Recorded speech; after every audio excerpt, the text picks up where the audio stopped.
మనం ఇంటెన్షన్స్‌కి వద్దాము. ఎలాంటి ఇన్నోవేషన్స్ చేయాలి అని. సో, ఇంకొక చాలా పెద్ద గ్యాప్ ఏంటి అంటే, మనం చాలా విషయాలు రోజు నేర్చుకుంటూ ఉంటాము. రైట్? ఈరోజు ఒక 4, 5 పాఠాలు నేర్చుకుంటాము. రేపు ఒక 4, 5 పాఠాలు నేర్చుకుంటాము. ప్రతి సబ్జెక్ట్ నుంచి అన్ని సబ్జెక్ట్స్ కలిపి. ఇవన్నీ ఎక్కడ ఎలా ఉపయోగించాలి మరి? సో, ఒక 4 సంవత్సరాల తర్వాత, 3 సంవత్సరాల తర్వాత రాసే బోర్డ్ ఎగ్జామ్‌లోనా?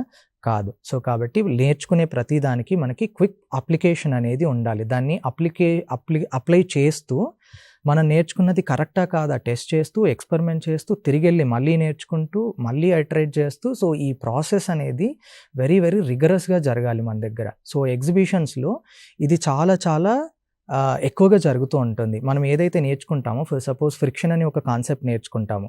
దాన్నెళ్ళి మనం ఎక్కడో ఒక మోడల్ డెవలప్ చేస్తున్నప్పుడు దాంట్లో ఈ కాన్సెప్ట్ అనేది ఎట్లాగా వర్క్ అవుతుంది అనేది నేర్చుకుంటాం. సో, అప్పుడు ఆ కాన్సెప్ట్‌కి ఒక అప్లికేషన్ రూపం అనేది వస్తుంది. సో, కాబట్టి మీరు ఏ కాన్సెప్ట్స్ అయితే టీచ్ చేస్తున్నారో ఆ కాన్సెప్ట్‌ని పిల్లల లైఫ్ లాంగ్ గుర్తుంచుకోవడానికి ఎగ్జిబిషన్స్ ఒక ప్లాట్‌ఫామ్.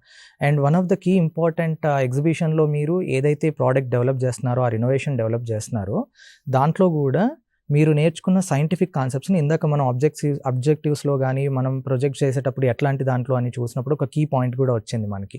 రైట్? సో, దాన్ని ఏ యాంగిల్‌లో పెట్టాలి, సైంటిఫిక్ థియరీస్ ఎట్లాగా ఎవిడెన్స్‌తో ప్రూవ్ చేయాలి అవన్నీ కూడా ఉంటాయి. సో, కాబట్టి ఏం లెర్నింగ్ ఉంది, దానికి అప్లికేషన్ ఏంటి అనేది చెప్పగలగాలి.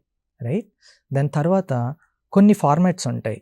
మీరు ఈ ఎగ్జిబిషన్స్ యొక్క ఫార్మాట్ చూస్తే కొన్ని ఎగ్జిబిషన్స్‌లో థీమ్స్ అడుగుతారు. ఇప్పుడు మనకి రాష్ట్రీయ బాల వైజ్ఞానిక్స్‌లో థీమ్స్ అడిగారు. ఇంకా కొన్నింట్లో చూస్తే ప్రాబ్లమ్ సెంట్రిక్ ఉంటాయి. మాకు ఏ థీమ్ అయినా పర్లేదు, ఓపెన్ టు ఎవ్రీవన్, మాకు కేవలం ప్రాబ్లమ్ సెంట్రికే అని. కొన్ని చూస్తే కంప్లీట్‌గా ఇన్నోవేషన్స్ అండ్ ఇన్వెన్షన్స్ పైన ఉంటాయి. ఇంకా కొన్ని చూస్తే మనకి రీసెర్చ్ బేస్డ్ ఉంటాయి. ఐరిస్ అని ఉంది.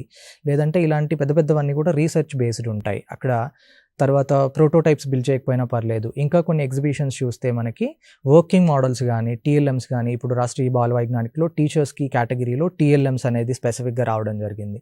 సో, దీన్ని చాలామంది అర్థం చేసుకోలేక, అంటే ఈ స్పెసిఫిక్ గ్యాప్ ఏది వర్కింగ్ మోడల్, ఏది టీఎల్ఎం, ఆర్ ఏది మనకి ఇన్నోవేషన్, ఆర్ ఏది ఇన్వెన్షన్, ఈ కేటగరైజేషన్ అనేది క్లారిటీ మిస్ అయిపోతా ఉంది.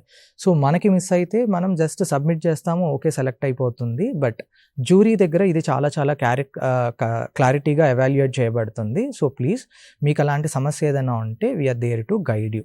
మీ కేటగిరీలో ఏ కేటగిరీలో ఏది ఇన్నోవేషన్, ఏది ఇన్వెన్షన్, ఎలాంటిది వస్తుంది అని.